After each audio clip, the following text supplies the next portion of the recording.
अपने पूर्व के विजुअल में हमने आपको अलंकार के संबंध में बताया था। अलंकार की साहित्य में क्या भूमिका है, अलंकारों के प्रयोग से साहित्य में कौन सा परिवर्तन आता है, इन सब विषयों पर पूर्व के विजुअल में बात हुई है। साथ ही अलंकार के अर्थ, अलंकार की परिभाषा तथा अलंकार के भेदों पर चर्चा की गई थी। आगे हमने उस विजुअल में आपको शब्दालंकार के संबंध में विस्तृत जानकारी दी थी। शब्दालंकार की परिभाषा तथा शब्दालंकार के भेद और उसके उदाहरणों के संबंध में आपको बताया गया था। इससे पहले कि आज हम आपको अर्थालंकार के बारे में बताएं, आइए एक बार फिर से दोहराते हैं।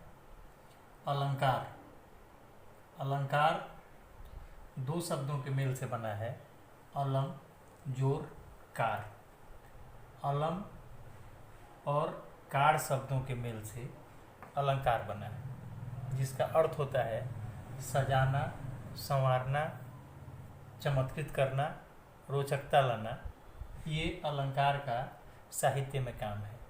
अलंकार का शाब्दिक अर्थ गहना या आभूषण होता है।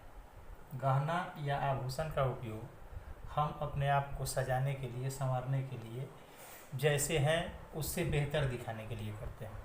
अतः साहित्य में भी अलंकार का उपयोग भाषा की रोचकता को बढ़ाने के लिए किया जाता है। जैसा कि हमने पहले बताया था कि अलंकार के दो भेद हैं, शब्दालंकार और अर्थालंकार।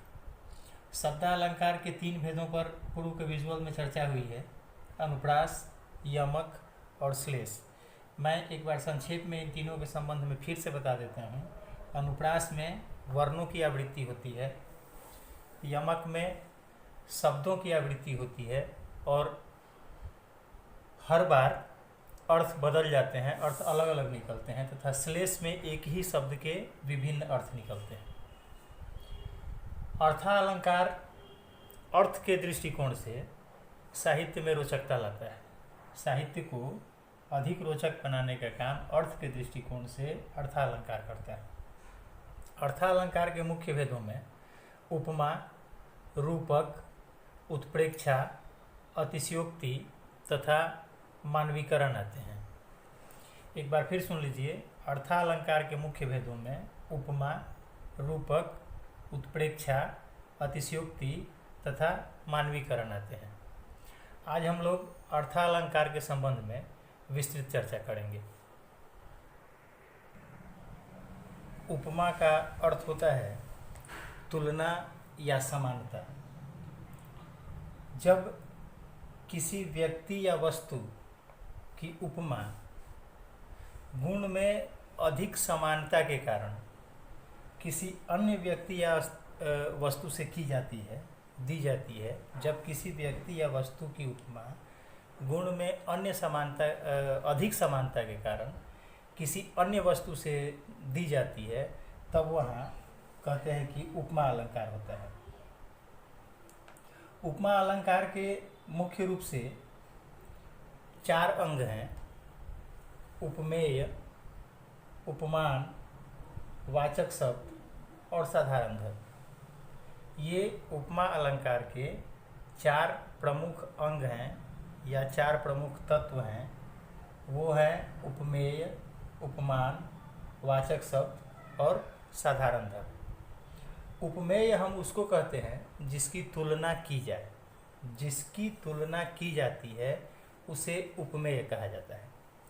दूसरा है उपमान, तो जिससे तुलना की जाती है, जिस व्यक्ति या वस्तु से उपमेय की समानता को दिखाया जाता है, उसको उपमान कहा जाता है।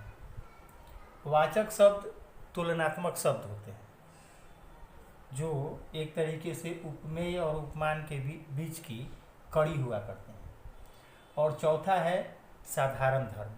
साधारण धर्म समानता दिखाने वाले शब्द कहे जाते हैं। साधारण धर्म समानता दिखाने वाले शब्द हैं।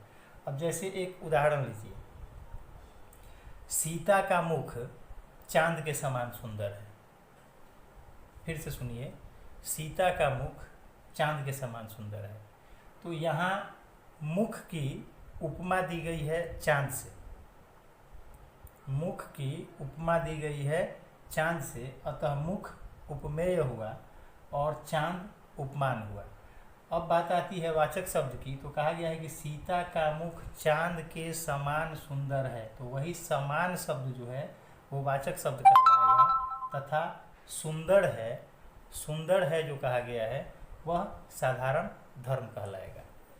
ये उपमा अलंकार के 4 प्रमुख अंग हुए: उपमेय, उपमान, वाचक शब्द और साधारण धर्म। अब कहीं कहीं हमको ये चारों दिखते हैं, हमको किसी उदाहरण में ये चारों दिखेंगे, तो जहाँ ये चारों मौजूद होते हैं, उपमेय, उपमान, वाचक शब्द और साधारण धर्म, उसको हम लोग पूर्णोपमा कहते हैं, तथा जहाँ इनमें से कुछ गायब रहता है, कुछ नहीं होता है, उसको हम लोलुपमा कहते हैं या लुप्तोपमा कहते हैं। जिसमें किसी में यदि इसमें से कोई लुप्त है, गायब है, तो उसको हम लुप्तोपमा कहते हैं। जैसे हम कह सकते हैं कि सीता का मुख चांद के समान है।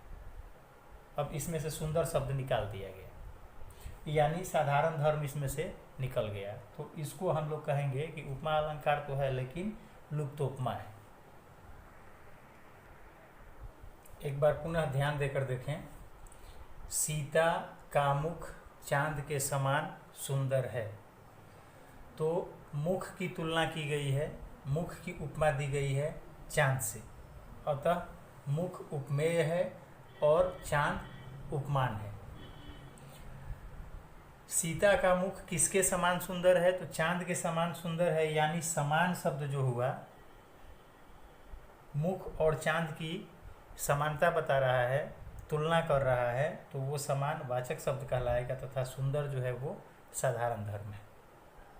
ठीक है, बता रहा है कि कैसा है, तो चांद के समान सुंदर है। आगे दूसरे उदाहरण से समझने का प्रयास करते हैं। पीपर पात सरिसमन डोला। अब यहाँ एक चीज़ स्पष्ट कर देना चाहते हैं आप सबों से कि जैसे इसमें पहले उपमेय मिला, बाद में उपमान मिला, फिर 3 नंबर पे वाचक शब्द, 4 नंबर पे साधारण धर्म, तो कहीं आपके मन में इस तरीके की धारणा नहीं बन जाए कि पहले उपमेय मिलता है, बाद में उपमान मिलता है, फिर वाचक शब्द मिलेगा, फिर साधारण धर्म मिलेगा। ऐसा कुछ नहीं होता है। आप अपने मन में पहचानने की विधि खोजिए। आपको ये याद रखना होगा कि उपमेय का मतलब है जिसकी उपमा दी जाए, जिसकी तुलना की जाए। उपमान का मतलब है जिससे उपमा दी जाए, जिससे तुलना की जाए, जिसके द्वारा बताया जाए, कि जिसके द्वारा तुलना किया जाए। वाचक शब्द तुलनात्मक शब्द होते हैं, और साधारण धर्म जो होता है वह साधारण धर्म जो है वो शब्द होते हैं जिसके द्वारा समानता बताई जाती है या तुलना किया जाता है। तो वैसे ही अब इस उदाहरण में हम आएंगे उपरोक्त बातों को ध्यान में रखते हुए कि पीपर पात सरिसमन डोला, तो इसमें उपमेय मन होगा, इसलिए कि मन की तुलना की गई है कि मन जो है वो पीपर के पत्ते के जैसा डोला। मन डोल रहा है, कैसे? तो पीपल के पत्ते के जैसा, तो मन उपमेय हुआ। मन की उपमा दी गई है किससे? तो पीपल के पत्ते से, इसलिए पीपल का पत्ता जो है, पीपर पात जो है वो उपमान है। ठीक है। सरिस यानी के जैसे, हमने कहा कि तुलना करने वाले शब्द होते हैं, तो सरिस वाचक शब्द हुआ और डोला साधारण धर्म कहलाएगा। इसी शब्द के द्वारा बताया जा रहा है कि मन और पीपल के पत्ते में क्या समानता है। तो पीपल का पत्ता भी हिलते डुलते रहता है और मन भी डोल रहा है। ठीक है। अब यहाँ इन दोनों उदाहरणों में उपमा अलंकार के चारों तत्व मौजूद हैं। चारों अंग जो उपमा अलंकार के हैं वो चारों के चारों इन दोनों में मौजूद हैं, उपमेय, उपमान, वाचक शब्द और साधारण धर्म। अतः यहाँ हम कहेंगे कि यहाँ पूर्ण उपमा है। उपमा अलंकार के कुछ अन्य उदाहरण हैं। मुखबाल रविशम लाल होकर ज्वाल सा बोधित हुआ, या हरिपद कोमल कमल से, मखमल के झूल पड़े हाथी सा टीला, कबीरा माया मोहिनी, जैसे मीठी खांड इत्यादि। एक बात और हम आपको स्पष्ट कर दें कि आपकी परीक्षा में इस तरीके के उदाहरण दिए जाएंगे, इस तरीके की पंक्तियां दी जाएंगी और इसमें आपको अलंकार पहचानना होगा या उपमेय, उपमान, साधारण धर्म या वाचक सब पहचानना होगा। सबसे पहले जो हमने बताया आपको कि सीता का मुख चांद के समान सुंदर है, या दूसरा उदाहरण ले लीजिए उस तरीके का कि वह कोयले सी काली है, ठीक है, या उसकी आवाज़ कोयल जैसी मीठी है। तो ये इस तरीके के उदाहरण वर्ग नवम और दसम के विद्यार्थियों से नहीं पूछे जाते हैं। वो हमने आपको समझने में आसानी हो इस लिहाज से बता दिया। बाकी आपको जैसे हमने पीपर, पात, सरिस, मंडोला में अलग अलग करके बताया, तो अब आप प्रयास करेंगे ये समझने का कि इसमें कौन उपमेय है, कौन उपमान है, साधारण धर्म है कि नहीं है, वाचक शब्द है कि है। ये सारी बातें आप यहाँ इन उदाहरणों में पहचानने का और खोजने का प्रयास करेंगे, ठीक है।